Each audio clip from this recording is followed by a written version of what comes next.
सभी मित्रों, सम्मानित अभिभावकों एवं विद्वान साथियों के साथ प्रिय छात्र छात्राओं सभी का हार्दिक अभिनंदन।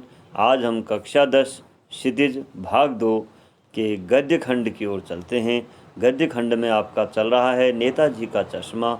इस पाठ के हम आज प्रश्न अभ्यास की ओर चलते हैं। प्रश्न अभ्यास में पहले चलते हैं कक्षा शिक्षण की ओर। चलिए। नमस्कार, आपका पुनः स्वागत है। हम आज जो है नेताजी का चश्मा स्वयं प्रकाश द्वारा लिखित कहानी जो है, जो देशभक्ति पर आधारित है, जिसमें एक दिव्यांग पुरुष कैप्टन का व्यक्तित्व दिखाया गया है कि देशभक्ति के लिए वो क्या करता है, जबकि वो नेताजी का मित्र भी नहीं होता है, नेताजी सुभाष चंद्र बोस का, लेकिन उसके अंदर देशभक्ति है। देशभक्ति का जज्बा ये दिखा रखा है कहानीकार ने कि केवल बड़ों में नहीं बच्चों में भी होता है, संवेदनाएं होती हैं। तो उस पाठ को हमने पढ़ा, बड़ा रोचक पाठ आपने पढ़ा है, आनंद लिया है। अब चलते हैं आज हम इसके प्रश्न उत्तर की ओर। इसके प्रश्नों को भी हमने जैसे अन्य में किया है, कक्षा 9 में किया है, उसी प्रकार हम इसके प्रश्नों को भी 3 भागों में बांट सकते हैं परीक्षा की दृष्टि से। जैसे सामान्य प्रश्न, रचना और अभिव्यक्ति, भाषा अध्ययन। एक होता है आपके उसमें पाठ्येतर सक्रियता। पाठ्येतर सक्रियता अर्थात पाठ से इतर सक्रियता। आप और क्या कर सकते हैं इस पाठ के अलावा, पाठ के लिए अर्थात इसी के जैसा। तो उसको अपने से बड़े, घर में जो है भाई बहन, चाचा ताऊ, पिताजी माताजी पिताजी, उनसे सहायता लेकर के, गुरुजनों से सहायता लेकर के, अपने मित्र मंडली में, समूह में, अभी आप भी छोटे बच्चे नहीं हैं, बड़े हो गए हैं, तो मित्रों के सहयोग से जो हम क्रियाकलाप करते हैं, लिखने का हो, चाहे कुछ चित्र बनाने का हो, कुछ भी करने का हो, उसको पाठ्येतर सक्रियता कहते हैं। और ये परियोजना कार्य के अंतर्गत भी आ जाता है आपका, जैसे प्रोजेक्ट वर्क जिसको आप कहते हैं, तो परियोजना कार्य भी यही हो जाता है। अब हम आपके दृष्टि से परियोजना कार्य आपके लिए यही काफी है। अब देखिए प्रश्न, सामान्य प्रश्न में है एक, जैसे सेनानी न होते हुए भी, ये प्रश्न है आपके लिए कि सेनानी न होते हुए भी चश्मे वाले को लोग कैप्टन क्यों कहते थे। ये इस प्रकार का प्रश्न है। अर्थात पाठ के आधार पर जो सामान्य प्रश्न है, आपने जो पाठ पढ़ा है उसी में से उसका उत्तर मिल जाता है। और फिर है हवलदार साहब ने ड्राइवर को पहले, ये हवलदार साहब ने ड्राइवर को पहले चौराहे पर गाड़ी रोकने के लिए मना किया। पहले उन्होंने मना किया था, लेकिन बाद में उन्होंने रोकने को कहा, जैसे कि इससे पहले वीडियो में आपको समझा चुका हूं। तो किस परिस्थिति में कहा, जैसे को हवलदार साहब पहले मायूस क्यों हो गए थे, अर्थात पहले उन्होंने रुकने के लिए मना किया, आखिर मायूस थे वो, इसलिए मना किया, तो क्यों थे। फिर दूसरा बनता है मूर्ति पर सरकंडे का चश्मा क्या उम्मीद जगाता है। अर्थात जब उन्होंने दोबारा देखा, मूर्ति तो लग गई, पहले मायूस थे, बाद में देखा मूर्ति लगी है तो उनके अंदर उत्साह आया। और वो मैंने आपको बताया, जैसे उन्होंने हवलदार साहब ने अपने ड्राइवर से कहा था 15 दिन बाद जब जाने को लगे, तो उनका साहब कस्बे की ओर चलना है, उनका नहीं आज चलना नहीं है, चलो फिर उधर से चलते हैं, लेकिन रोकना मत गाड़ी, पान वान भी नहीं खाएंगे, आगे खा लेंगे। तो उन्होंने जो है एकदम से सोचा कि आज तो हम मूर्ति की तरफ देखेंगे नहीं। क्यों? क्योंकि मूर्ति पर चश्मा नहीं है, कैप्टन मर गया है और कोई लगाने वाला है नहीं देशभक्त। उनके मन में मायूसी थी, तो सोचते हैं कि नहीं देखेंगे, गाड़ी जा रही है, ड्राइवर ले जा रहा है गाड़ी, एकदम से आज कितनी बार आपने भी कहा, हम कहते हैं इसको इधर को मत देखना, फिर भी एकदम से देख लेते हैं, ऐसे तिरछी नजरों से आप देख लेते हैं। तो हवलदार साहब का भी जो है आंखें और मन अनायास मूर्ति की तरफ चला देगा। मूर्ति देखा वहीं पर प्रतिष्ठापित है, तो वहीं पर प्रतिष्ठापित मूर्ति में देखा कि सरकंडे का चश्मा लगा रखा है बच्चों ने। तो एकदम से हवलदार साहब गाड़ी से उतरा, एकदम से सैल्यूट की मुद्रा में आ गए, एकदम ऐसे सैल्यूट करने लग गए, अर्थात उनके अंदर भी देशभक्ति का भाव आ गया। तो इस प्रकार से इसका जो तीसरा है, हवलदार साहब इतनी सी बात पर भावुक क्यों हो उठे, ये उसी बात है, पाठ के प्रश्न है। फिर है आशय स्पष्ट कीजिए। आशय माने अर्थ, आप इसको क्या समझ रहे हैं, क्या समझे हैं आप, कितना समझे हैं, तो उसको करना है। जैसे बार बार सोचते क्या होगा उस कौम का, ये बहुत महत्वपूर्ण पंक्तियां हैं, आपके पाठ में भी देखिएगा, ये महत्वपूर्ण है आपके उसमें, यहाँ पर है पुस्तक में, ये बार बार सोचते क्या होगा उस कौम का जो अपने देश की खातिर घर गृहस्थी जीवन जिंदगी सब कुछ होम कर देने वालों पर हंसती है और अपने लिए बिकने के मौके ढूंढती है। दुखी हो गए 15 दिन बाद फिर उसी कस्बे से गुजरे। कस्बे में घुसने पहले ही ख्याल आया कि ये वाला ये जो है आपकी परीक्षा की दृष्टि से भी बहुत महत्वपूर्ण है। तो इसको समझना है यहाँ पर कि इसका अर्थ बताना है आपने कि क्या होगा उस कौम का जो देशभक्तों पर हंसती है, हंसने के मौके ढूंढती है। ऐसे देश का क्या होगा, ऐसे लोगों का क्या होगा, यह आपने भाव बताना है। जैसे मैं इसके पाठसार में भी आपको बता चुका हूँ, उससे जिसने इससे पहले का पाठसार कर लिया होगा उनके लिए सरल हो जाएगा। इसलिए जो नए विद्यार्थी हैं, नए लोग जो जुड़े हैं, नए सम्मानित अभिभावक जुड़े हुए हैं, विद्वान साथी जुड़े हुए हैं, कृपया इससे पहले के जो हमारा पढ़ाई का क्रम है, वीडियो है नेताजी का चश्मा स्वयं प्रकाश में पाठ का सार, उस पर जाएंगे तो और सरल हो जाएगा। तो इसका सब वो करना है, आशय स्पष्ट करना है। फिर है पान वाले का एक रेखा चित्र प्रस्तुत कीजिए।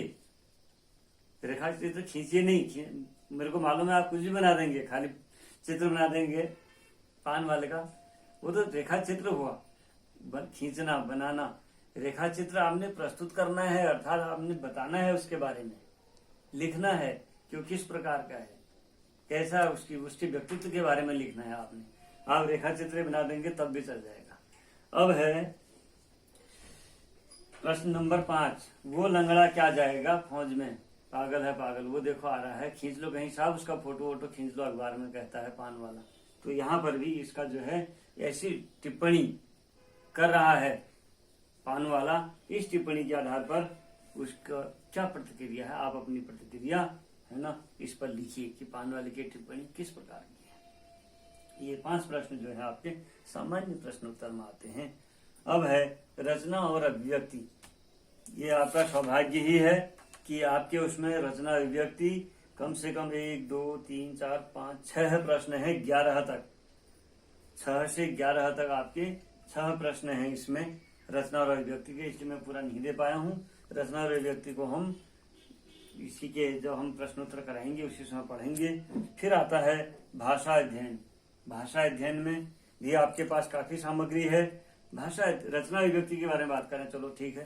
तो आपने पूछा तो रचना अभिव्यक्ति जो है, रचना की अभिव्यक्ति, हमारे अंदर जो पाठ को पढ़ करके हमारे अंदर जो और अभिव्यक्ति आई, जो बोलने की क्षमता है, हम उसको कहना चाहते हैं, कुछ प्रस्तुत करना चाहते हैं, अर्थात हम अपने विचार क्या रखते हैं उस पर, वो हुई रचना अभिव्यक्ति। जैसे चलो आपने कह दिया, मैं देखता हूँ, निम्नलिखित वाक्य पात्रों की कौन सी विशेषता की ओर संकेत करते हैं। जैसे हलदार साहब हमेशा चौराहे पर रुकते और नेताजी को निहारते, ये कौन सी विशेषता बता रहा हलदार साहब की।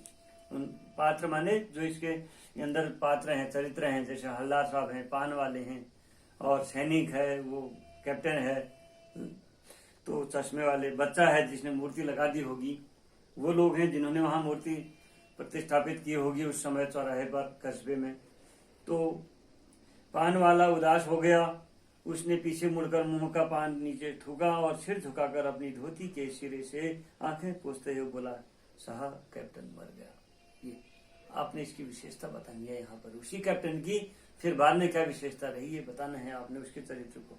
फिर कैप्टन बार बार उनका क्या करता था भाई, कैप्टन क्या करता, मतलब बार बार मूर्ति पर चश्मा लगा देता था। तो ये आपने उनके व्यक्तित्व को बताना है। इसी प्रकार से आपका जब तक हल्दार ने कैप्टन को साक्षात नहीं देखा था तब उनके मानस पटल पर कौन सा चित्र रहा होगा, ये आपने कल्पना पर आधारित लिखना। अर्थात ये रचना अभिव्यक्ति मतलब आपके अंदर जो भाव है उसको आपने अभिव्यक्त करना है।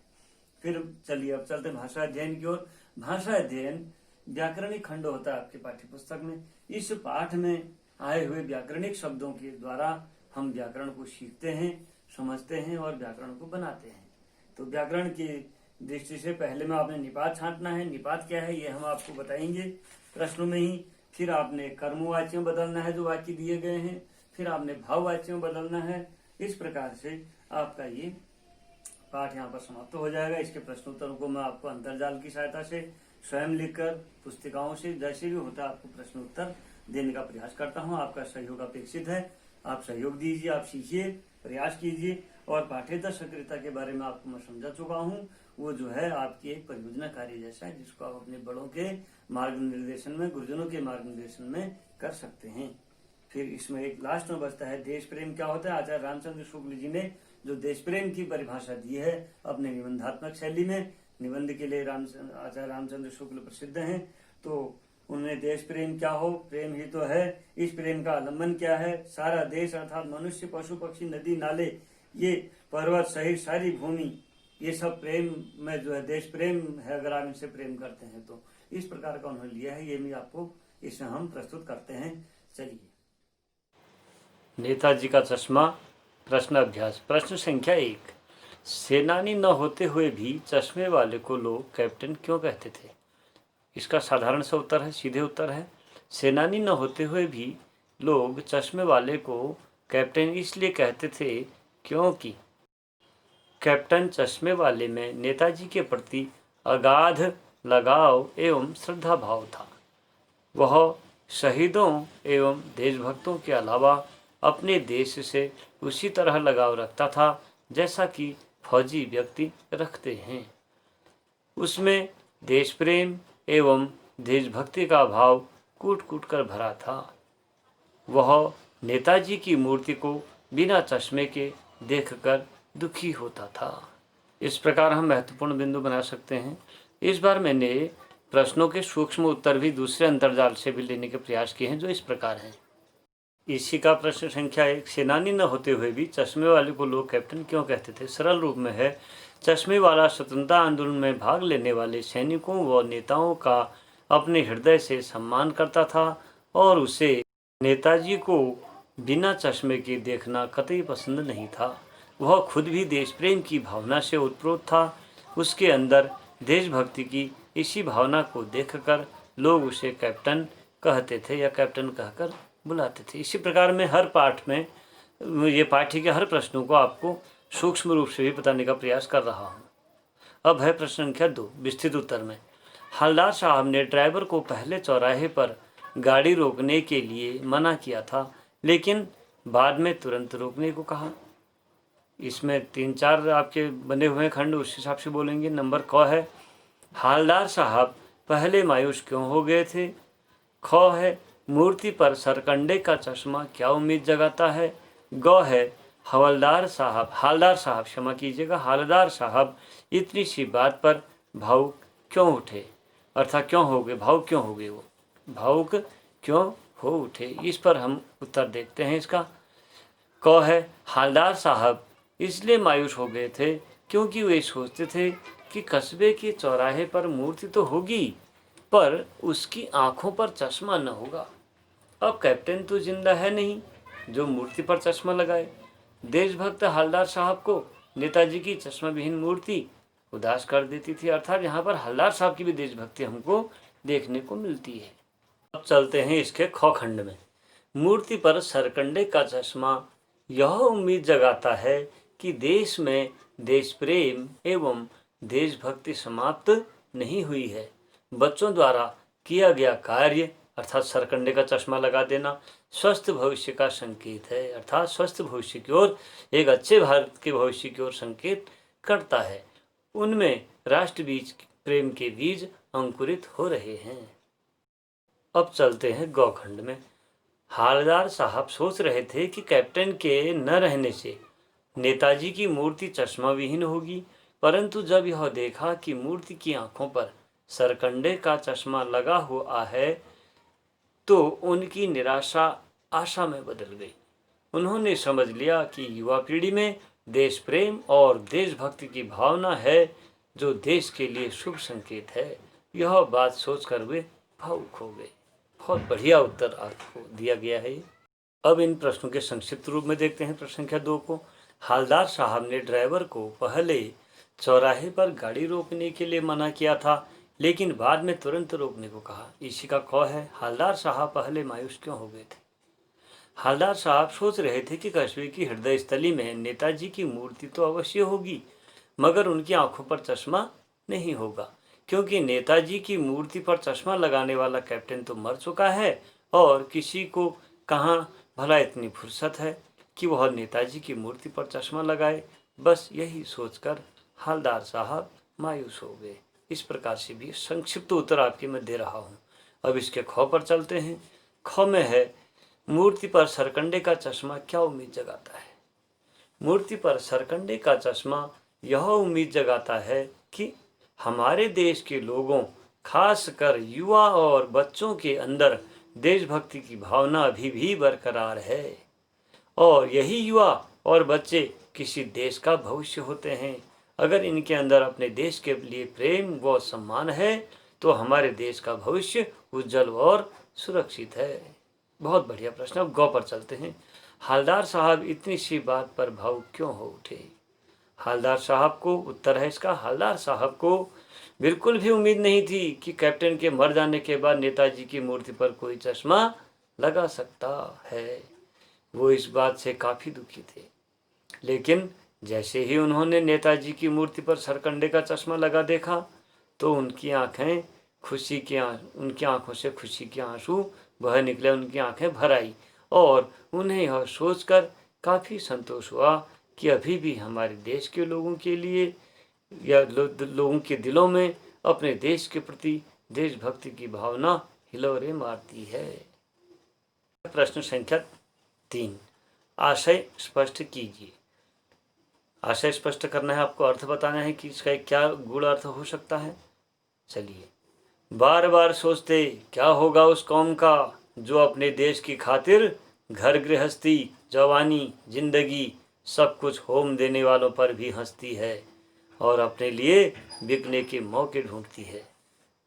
इसका आशय स्पष्ट करना है। आशय स्पष्ट करते हैं इसका। उक्त पंक्ति का आशय है, उत्तर के रूप में हम कह सकते हैं कि उक्त अर्थात जो पंक्तियां हैं ऊपर की, इन पंक्तियों के का यह आशय है कि बहुत से लोगों ने देश के लिए अपना सब कुछ बलिदान कर दिया। कुछ लोग उनके बलिदान की प्रशंसा न करके ऐसे देशभक्तों का उपहास उड़ाते हैं। लोगों में देशभक्ति की ऐसी घटती भावना निश्चित रूप से निंदनीय है। ऐसे लोग इस हद तक स्वार्थी होते हैं कि उनके लिए अपनी स्वार्थ ही या अपना स्वार्थ ही सर्वोपरि होता है। अपनी स्वार्थ सिद्धि, वे अपने स्वार्थ सिद्धि के लिए देशद्रोह तक करने को तैयार रहते हैं। अपनी स्वार्थ सिद्धि ही उनके लिए सर्व प्राथमिकता होती है। सेल्फिस्ट होते हैं, केवल अपने ही स्वार्थ के लिए जीते हैं और अपने स्वार्थ, अपनी सिद्धि, अपने कार्य सिद्धि के लिए, अपनी सुख संपन्नता के लिए देशद्रोह तक करने को तैयार रहते हैं। संभवतः यही भाव इसमें आता है। अब है प्रश्न संख्या 3 का सूक्ष्म रूप। आशय स्पष्ट कीजिए। आप प्रश्न को पढ़ ही चुके हैं कि बार बार सोचते क्या होगा उस कौम का करके, तो इसका अब आशय सूक्ष्म रूप से देखते हैं। उत्तर, जिन लोगों ने देश की खातिर अपनी घर गृहस्थी, जवानी, यहाँ तक कि जिंदगी भी दांव पर लगा दी और सिर्फ देश सेवा को ही अपना कर्तव्य समझा, आज लोग उन पर भी हंसते हैं। देशभक्तों को लोग मूर्ख से ज़्यादा कुछ और नहीं समझते हैं, उन्हें पागल कहते हैं। आपने पाठ में भी देख लिया है। तो देशभक्ति के प्रति लोगों में ये भाव निसंदेह ठीक नहीं है। अब चलते हैं प्रश्न संख्या 4। पान वाले का एक रेखा चित्र प्रस्तुत कीजिए, अर्थात उसके बारे में लिखना है कि क्या आपको लगता है उसका एक चित्र जैसा बनना चाहिए शब्दों के द्वारा। उत्तर है, पान वाला अपनी पान की दुकान पर बैठा ग्राहकों को पान देने के अलावा उनसे कुछ न कुछ बातें करता रहता है। वह स्वभाव से खुश मिजाज को काला मोटा व्यक्ति है। उसकी तौंद निकली हुई या तौंद थिरकती है। वह पान खाता रहता है जिससे उसकी बत्तीसी अर्थात लाल काली बत्तीसी दिखाई देती है। दांत लाल काले हो चुके हैं। जब वह हंसता है तो उसकी तौंद थिरकने लगती है। वह वाक्पटु है जो व्यंग्यात्मक बातें कहने से भी नहीं चूकता है। इसी में हम और देख सकते हैं उनके रेखा चित्र के बारे में कि लेकिन देशभक्ति उसके अंदर भी है। जब कैप्टन चश्मे वाला मर जाता है तो वे धोती के आंचल को उदास बैठा था, धोती के आंचल से अपने आंसू पोंछते हुए कहता है, साहब कैप्टन मर गया। इस प्रकार से हम इसके उत्तर को लिख सकते हैं। अब देखते हैं अगला इसका सूक्ष्म स्वरूप क्या है। हम हर प्रश्न के सूक्ष्म रूप को बता रहे हैं आपको छोटे प्रश्न उत्तर के रूप में। पान वाले का रेखा चित्र इस प्रकार है, छोटा वाला। पान वाला काला मोटा व खुश मिजाज व्यक्ति था। उसकी तौंद निकली हुई थी और वह हर वक्त पान खाता रहता था जिससे उसके दांत लाल काले हो गए थे। वह अपनी दुकान में आने वाले ग्राहकों से खूब बातें किया करता था। इस प्रकार इन छोटे प्रश्नों को मैं इसलिए दे रहा हूँ कि अगर छोटे लघुत्तरी में आ गया तो आप इस प्रकार से लिख सकते हैं, क्योंकि ये पाठ बहुत महत्वपूर्ण है प्यारे बच्चों। अब हम प्रश्न संख्या 5 पर चलते हैं। वो लंगड़ा क्या जाएगा फौज में, पागल है पागल। कैप्टन के प्रति पान वाले की इस टिप्पणी पर अपनी प्रतिक्रिया लिखिए, अर्थात आप लिखिए, आप बताइए कि आपको कैसा लगा ये बात। इसके उत्तर के रूप में देखते हैं, वह लंगड़ा क्या जाएगा फौज में, पागल है पागल। पान वाला कैप्टन चश्मे वाले के बारे में कुछ ऐसी ही घटिया सोच रखता है। वास्तव में कैप्टन इस तरह की उपेक्षा का पात्र नहीं है। उसका इस तरह मजाक उड़ाना तनिक भी ठीक नहीं है या उचित नहीं है।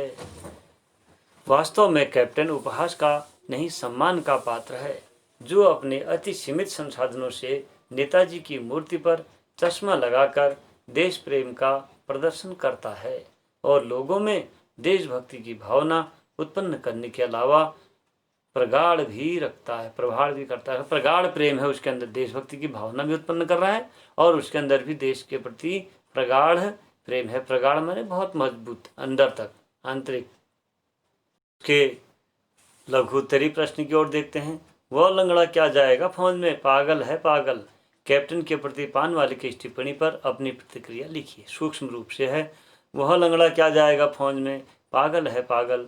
यह बात हालदार साहब द्वारा चश्मे वाले यानी कैप्टन के बारे में पूछने पर पान वाले ने कही, जो सर्वथा अनुचित है। भले ही कैप्टन शारीरिक रूप से दिव्यांग था, जिस कारण वह सेना में भर्ती होने के योग्य नहीं था, पर उसका नेताजी की मूर्ति पर चश्मा लगाना देशभक्ति व स्वतंत्रता सेनानियों के प्रति सम्मान की भावना को प्रकट करता है। लेकिन पानवाला उसे पागल समझता है, जो उसकी मूर्खता को दर्शाता है। किसकी मूर्खता को, पानवाले की। जो लोग अपने देश के प्रति पागलपन की हद तक प्रेम व सम्मान की भावना रखते हैं, वे सम्मानीय हैं। उन्हें पागल कहना सर्वथा अनुचित है। इस प्रकार हम अपनी विचार, अपनी प्रतिक्रिया इसमें दे सकते हैं। अब चलते हैं अगले प्रश्न। इसमें आपको रचना और अभिव्यक्ति, अर्थात आपने अपने भावों को एक रचना करनी है अपने पाठ को पढ़ करके। प्रश्न संख्या 6, निम्नलिखित वाक्य पात्रों की कौन सी विशेषता की ओर संकेत करते हैं। क है इसका, हालदार साहब हमेशा चौराहे पर रुकते और नेताजी को निहारते। ख है, पान वाला उदास हो गया, उसने पीछे मुड़कर मुंह का पान नीचे थूका और सिर झुकाकर अपनी धोती के सिरे से आंखें पोंछता हुआ बोला, साहब कैप्टन मर गया। ग है, कैप्टन बार बार मूर्ति पर चश्मा लगा देता था। यहाँ बार बारे छपा है, इसको बार बार करेंगे हम, बार बारे नहीं है। इनके उत्तर देखते हैं क्रमशः।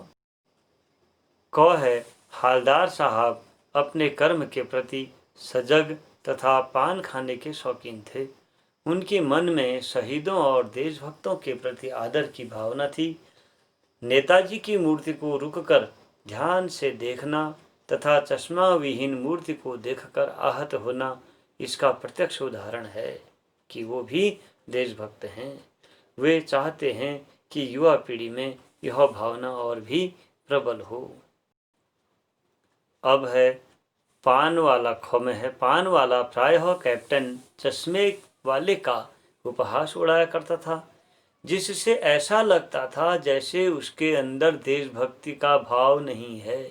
पर जब कैप्टन मर जाता है तब उसके देश प्रेम की झलक मिलती है। जैसे मैं आपको पहले ही बता चुका हूँ, वह कैप्टन जैसे व्यक्ति की मृत्यु से दुखी होकर हालदार को उसकी मृत्यु की सूचना देता है, कहता है, साहब कैप्टन मर गया। ऐसा करते हुए उसकी आंखें भर आती हैं। इसी का गौ है, कैप्टन भले ही शारीरिक रूप से फौजी व्यक्ति वाला न रहा हो, पर मानसिक रूप से वह फौजियों जैसी ही मनोभावना रखता था। उसके हृदय में देश प्रेम और देशभक्ति की भावना कूट कूट कर भरी थी। नेताजी की मूर्ति उसको चश्मा विहीन दिखती थी, अर्थात चश्मा विहीन मूर्ति को देखकर वह आहत होता था और उस कमी को पूरा करने के लिए अपने सीमित आय से भी चश्मा लगा दिया करता था ताकि नेताजी का व्यक्तित्व अधूरा न दिखे। इसके सूक्ष्म उत्तर की और लघु उत्तर की ओर चलते हैं। क है हवलदार साहब हमेशा चौराहे पर रुकते और नेताजी को निहारते।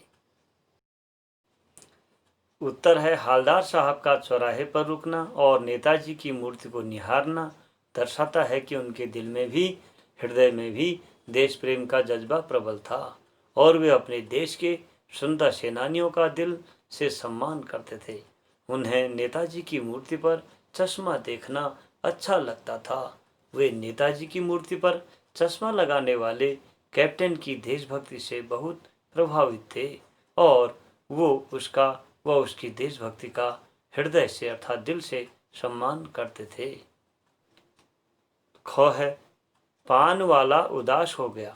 उसने पीछे मुड़कर मुंह का पान नीचे थूका और सिर झुकाकर अपनी धोती के सिरे से आंखें पोंछता हुआ बोला, साहब कैप्टन मर गया। उत्तर है इसका कैप्टन की मृत्यु पर पान वाले का उदास हो जाना और उसकी आंखों में आंसू का आ जाना इस बात का संकेत देता है कि पान वाला भी कहीं न कहीं कैप्टन और उसकी देशभक्ति का सम्मान करता था उसके हृदय में भी कहीं न कहीं ये बात थी, यार देशभक्त तो है ही करके, इसलिए वह कैप्टन के मर जाने से अत्यंत दुखी हो गया था। यह बात पान वाले की कैप्टन के प्रति आत्मीयता, संवेदनशीलता और प्रेम को अर्थात देश प्रेम को प्रदर्शित करता है। यह कहें कि देश प्रेम की भावनाओं को दर्शाता है। अब है गौ। कैप्टन बार बार मूर्ति पर चश्मा लगा देता था, इसका भाव करना है।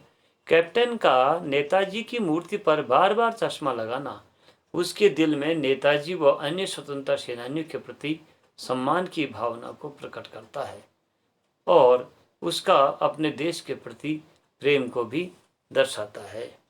अब चलते हैं अगले प्रश्न संख्या 7 में। जब तक हवलदार साहब ने कैप्टन को साक्षात देखा नहीं था तब तक उनके मानस पटल पर उसका कौन सा चित्र रहा होगा, अर्थात कैप्टन का चित्र कैसा सोचा होगा उन्होंने दिमाग में उन्होंने अपनी कल्पना से लिखी। उत्तर है जब तक हवलदार साहब ने कैप्टन को साक्षात रूप से नहीं देखा था तब तक उनके मानस पटल पर कैप्टन की छवि बिल्कुल फौज के कैप्टन की जैसी रही होगी। लंबी और मजबूत कदकाठी, रौबदार चेहरा, हट्टा कट्टा सा दिखने वाला किसी फौज का कैप्टन, वैसे भी हवलदार साहब उन्हें फौजी ही समझते थे। फिर प्रश्न संख्या 7 पर जाते हैं। इसी का दूसरा उत्तर, जब तक हवलदार साहब ने कैप्टन को साक्षात नहीं देखा था तब तक उनके मानस पटल पर उसका कौन सा चित्र रहा होगा, अपनी कल्पना से लिखिए। उत्तर है जब तक हवलदार साहब ने कैप्टन को साक्षात रूप से नहीं देखा था तब तक उनके मानस पटल पर कैप्टन का व्यक्तित्व एक फौजी व्यक्ति जैसा रहा होगा, जो लंबे कद वाला, मजबूत कदकाठी वाला, हट्टा कट्टा दिखता होगा। उसका चेहरा रोबीला तथा घनी मूछों वाला रहा होगा। वह अवश्य ही नेताजी की फौज का सिपाही रहा होगा। वह हर कोण से फौजियों जैसा दिखता होगा। ऐसा भाव आया होगा उनके अंदर हवलदार साहब के मानस पटल पर। अब चलते हैं प्रश्न संख्या 8। कस्बों, शहरों, महानगरों के चौराहों पर किसी न किसी क्षेत्र के प्रसिद्ध व्यक्ति की मूर्ति लगाने का प्रचलन सा हो गया है। इस पर कुछ प्रश्न हैं। क है इस तरह मूर्ति लगाने के क्या उद्देश्य हो सकते हैं। ख है आप अपने इलाके के चौराहों पर किस व्यक्ति की मूर्ति स्थापित करवाना चाहेंगे और क्यों। ग है उस मूर्ति के प्रति आपके एवं दूसरे लोगों के क्या उत्तरदायित्व तो होने चाहिए। बहुत बढ़िया प्रश्न है ये तीनों, आपके सोच समझ और राष्ट्रीय दृष्टिकोण से भी। चलिए देखते हैं इनके उत्तर। क है समाज सेवा, देश सेवा या ऐसे ही अन्य क्षेत्रों में उत्कृष्ट कार्य करने वाले प्रसिद्ध व्यक्तियों की मूर्ति प्रायः कस्बों, चौराहों, महानगरों या शहरों में लगाई जाती है। ऐसी मूर्तियां लगाने का उद्देश्य सजावटी न होकर उद्देश्यपूर्ण होता है। जैसे कुछ बिंदुओं के अनुसार कह सकते हैं, लोग ऐसे लोगों के कार्यों को जानें तथा उनसे प्रेरित हों। दूसरा हो सकता है लोगों में अच्छे कार्य करने की रुचि उत्पन्न हो और वे उसके लिए प्रेरित हों। फिर और लिख सकते हैं लोग ऐसे लोगों को भूलें न तथा उनकी चर्चा करते हुए युवा पीढ़ी को भी उनसे परिचित कर, अर्थात लोग उससे भूले भी नहीं उन लोगों को, ऐसे महान लोगों को, और युवा पीढ़ी में उनकी चर्चा आदि कराने के लिए लोग प्रेरित भी हैं और उनको उनसे अच्छे कार्यों से परिचित कराएं। है मैं अपने इलाके के चौराहे पर चंद्रशेखर आज़ाद की प्रतिमा लगवाना चाहूँगा ताकि लोगों में विशेषकर युवा वर्ग को अपने देश के लिए कुछ कर गुजरने की प्रेरणा मिले।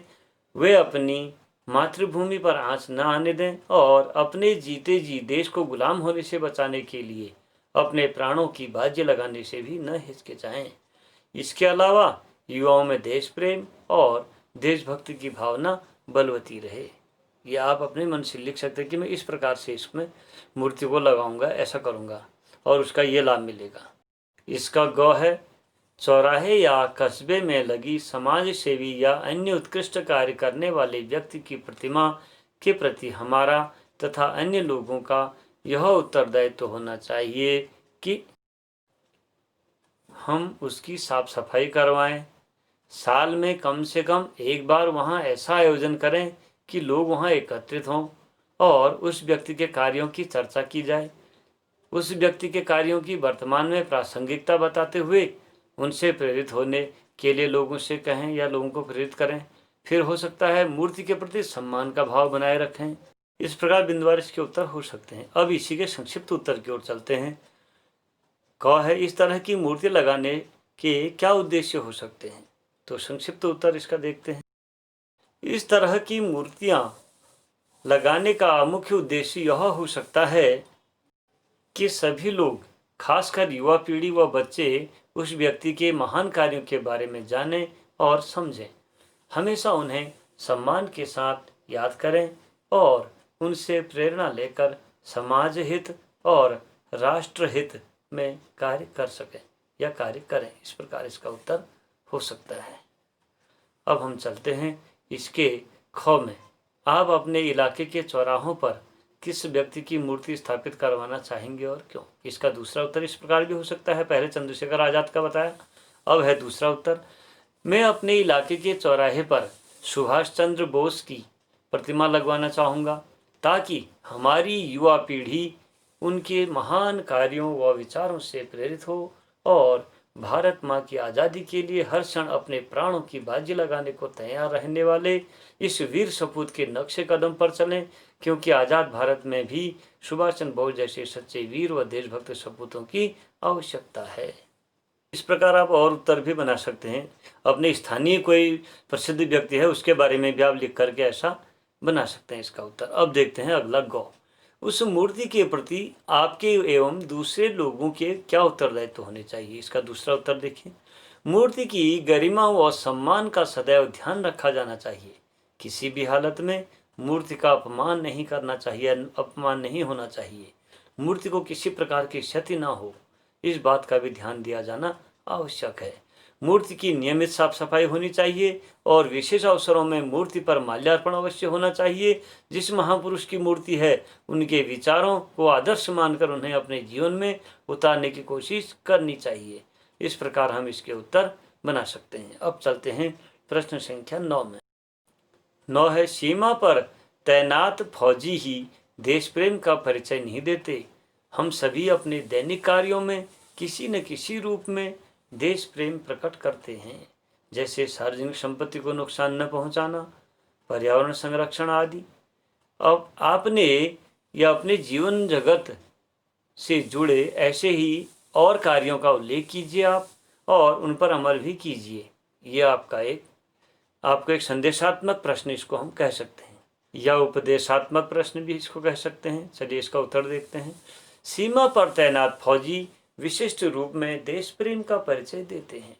उनका देश प्रेम अत्यंत उच्च कोटि का और अनुकरणीय होता है, परंतु हम लोग भी विभिन्न कार्यों के माध्यम से देश प्रेम को प्रकट कर सकते हैं। ये काम है जैसे सरकारी संपत्ति को क्षति न पहुंचाना, बढ़ते हुए प्रदूषण को रोकने में मदद करना, अधिकाधिक वृक्ष और अधिकाधिक सफाई रखना, पानी के स्रोतों को दूषित होने से बचाना, वर्षा जल का संरक्षण करना, बिजली की बचत करना, कूड़ा इधर उधर न फेंकना, नदियों को प्रदूषण मुक्त बनाए रखने का प्रयास करना, तोड़ फोड़ न करना सरकारी संपत्ति की, शहीदों एवं देशभक्तों के प्रति सम्मान रखना और लोगों के साथ मिलजुल कर रहना आदि हम कर सकते हैं। तो था विस्तृत उत्तर। अब इसका लघु उत्तर देखते हैं। सीमा पर तैनात फौजी वाला, हमने जिस माटी में जन्म लिया है उस माटी की सुरक्षा के लिए हमें अपने कर्तव्यों को कभी नहीं भूलना चाहिए, फिर चाहे वो एक फौजी हो या आम इंसान। जिस तरह फौजी देश की सीमा की रक्षा कर अपना फर्ज निभाते हैं, ठीक उसी तरह हम भी अपने दैनिक कार्यों में कुछ बातों को ध्यान में रखकर देश सेवा कर सकते हैं, जैसे शहीदों एवं देशभक्तों का सम्मान करना, सरकारी संपत्ति को क्षति न पहुंचाना, वनों व पेड़ों को काटने से रोकना, अधिक से अधिक पेड़ पौधों को लगाना, पर्यावरण की सुरक्षा करना, प्रदूषण को कम करने के लिए कार्य करना, आसपास की साफ सफाई का ध्यान रखना, नदियों तालाबों को प्रदूषण मुक्त बनाए रखना, लोगों को शिक्षित करना, एकता और भाईचारे की भावना को बनाए रखना, सभी धर्मों जाति समुदाय के लोगों का सम्मान करना, समय पर टैक्स अदा करना, देश विरोधी कामों से दूर रहना।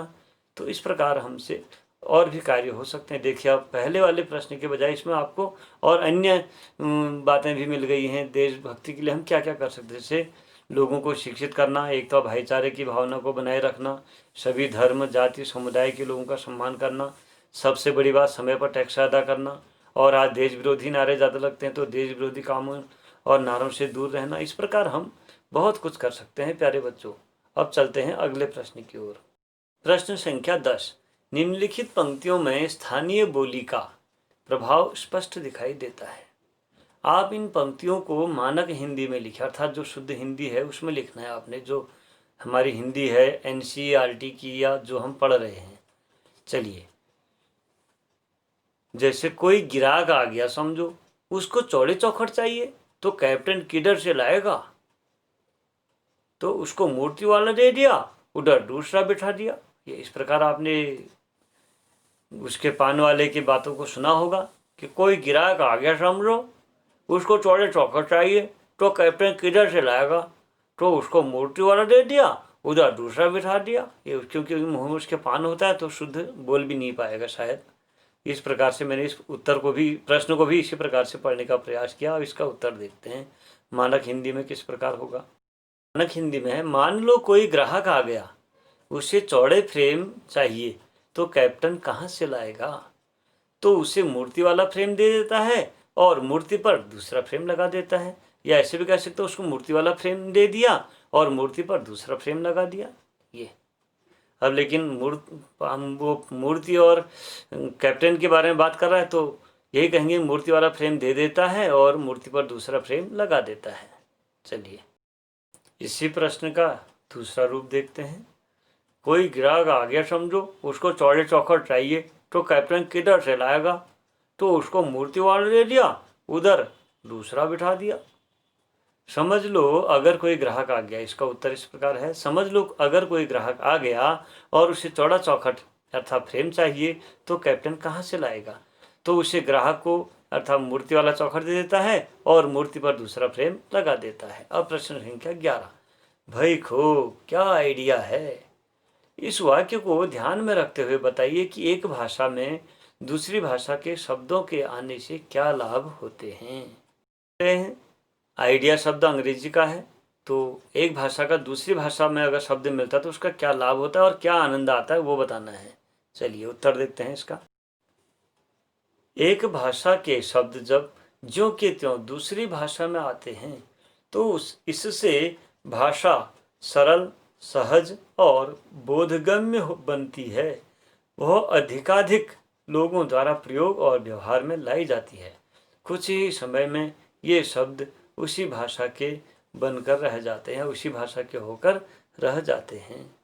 भाषाई कौशल या भाषाई चमत्कार भी कह सकते हैं हम, एक भाषा का दूसरी भाषा में आ जाना। और भाषा की सहिष्णुता भी है कि एक भाषा अपने में दूसरी भाषा को आत्मसात कर लेती है। जैसे हिंदी में बहुत सारे भाषाओं का सम्मिश्रण है, अर्थात हिंदी ने उतने भाषाओं के शब्दों को अपने आप में आत्मसात कर लिया है।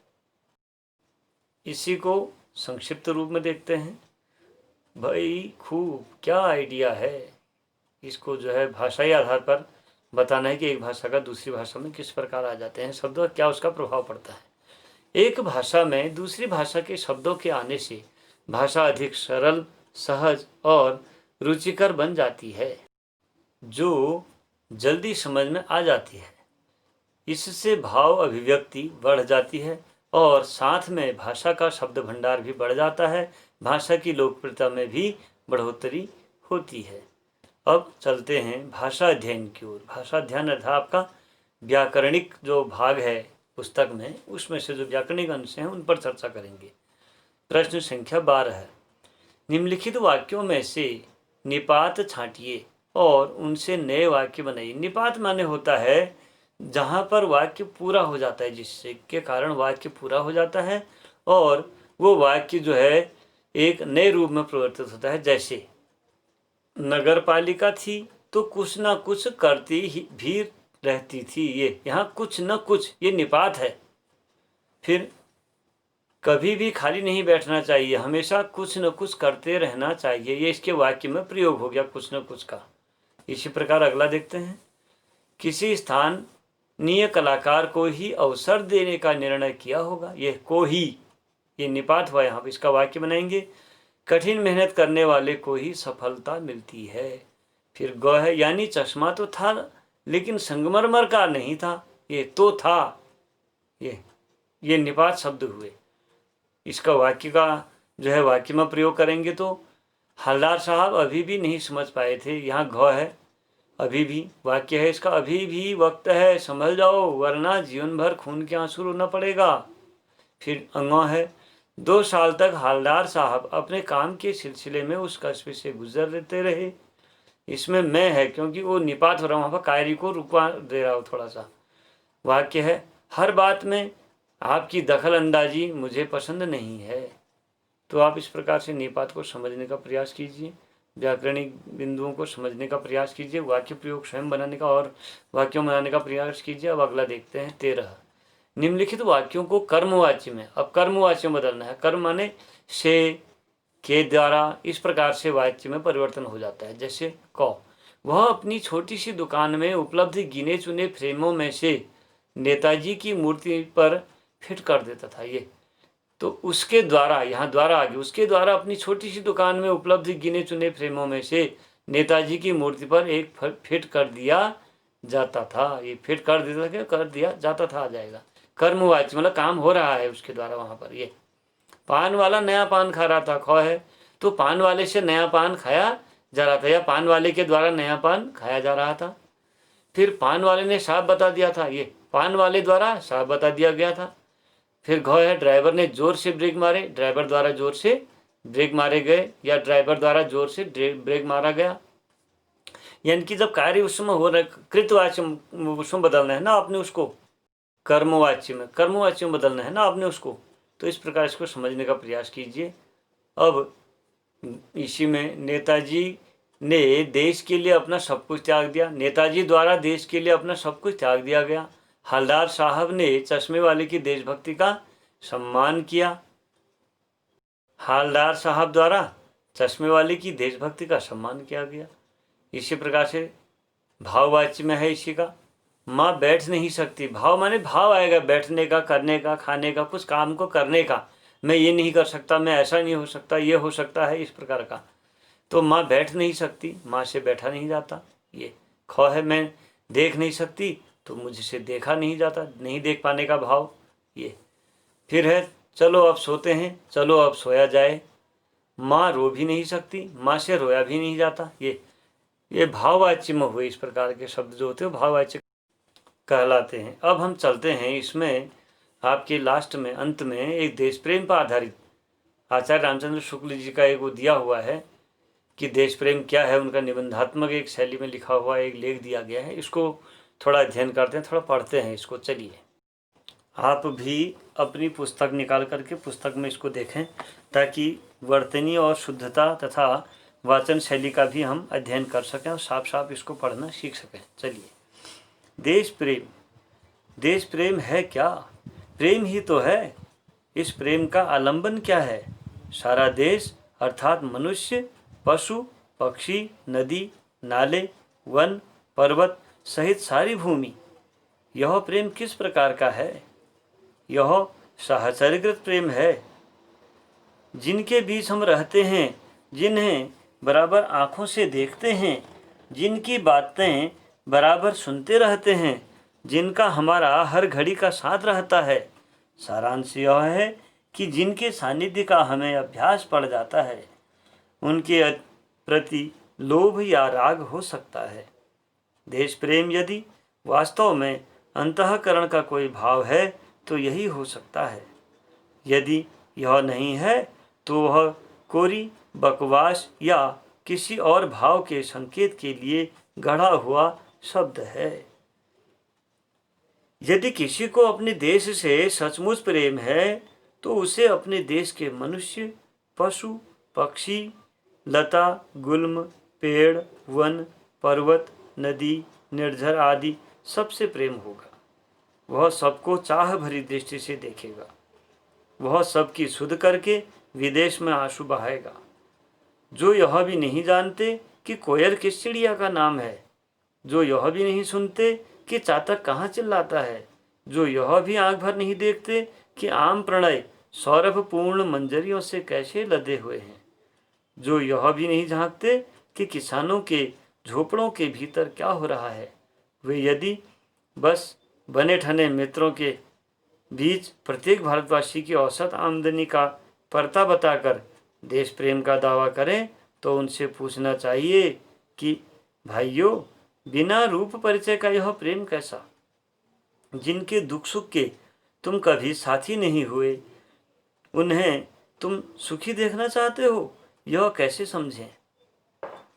उनसे कोसों दूर बैठे बैठे, पड़े पड़े या खड़े खड़े तुम विलायती बोली में अर्थशास्त्र की दुहाई दिया करो, पर प्रेम का नाम उसके साथ न घसीटो। प्रेम हिसाब किताब नहीं है। हिसाब किताब करने वाले भाड़े पर भी मिल सकते हैं, पर प्रेम करने वाले नहीं। हिसाब किताब से देश की दशा का ज्ञान मात्र हो सकता है। हित चिंतन और हित साधन की प्रवृत्ति कोरे ज्ञान से भिन्न है। वह मन के वेग या भाव पर अवलंबित है। उसका संबंध लोभ या प्रेम से है, जिसके बिना अन्य पक्ष में आवश्यक त्याग का उत्साह हो ही नहीं सकता या हो नहीं सकता। आचार्य रामचंद्र शुक्ल। इस प्रकार ये देश प्रेम पर उन्होंने बहुत बढ़िया अंश दिया है। आप इसको समझने का प्रयास कीजिए। इसका भाव समझ अलग अलग प्रकार से इसका भाव कैसे व्यक्त किया जा सकता है, इसको समझने का प्रयास कीजिए। अब हम चलते हैं पुनः कक्षा शिक्षण में, ताकि आपको कुछ सूक्ष्म बातों के साथ आपसे एक सुंदर विदाई ली जा सके अगले वीडियो तक के लिए। चलिए चलते हैं कक्षा शिक्षण की ओर। इस प्रकार आपने इसको समझ लिया है, प्रश्नों के उत्तर आप जान चुके हैं। मैंने प्रयास किया है कि व्याकरणिक खंड को भी आपको समझाया जाए, रचना विभक्ति भी। व्याकरणिक खंड आपके लिए बहुत महत्वपूर्ण है प्यारे बच्चों। परीक्षा की दृष्टि से इसमें इतने अच्छे सवाल हैं, इतने अच्छे व्याकरण की बातें हैं जो आपको आज अच्छी लगी होंगी, नवीन लगी होंगी और आपने सीखा होगा। तो आशा है आप इसको करते रहेंगे। जो नए विद्यार्थी जुड़े हैं उनसे भी निवेदन है कि आप इनके अन्य वीडियो को भी देखिए। अन्य वीडियो आपको प्राप्त करने का एकमात्र उपाय हो सकता है कि आप सब्सक्राइब करेंगे उसको। सब्सक्राइब करने से क्या होता है कि वीडियो हमको तुरंत मिल जाती है। आप जिस वीडियो को भी ढूंढना चाहेंगे वो वीडियो आपकी मिल जाएंगी। और सर्च का नंबर सबसे सरल मैंने अपने प्रिय छात्रों की वजह से रखा है, कोई नाम नहीं, फिलहाल हमने अपने नंबर ही रखा है 94 56 39 38 22 9456393822 अर्थात 22। तो इस प्रकार आप इसको कर सकते हैं। आप सभी सुखी रहें, निरोग रहें, स्वस्थ रहें, कुशल रहें। नमस्कार, धन्यवाद।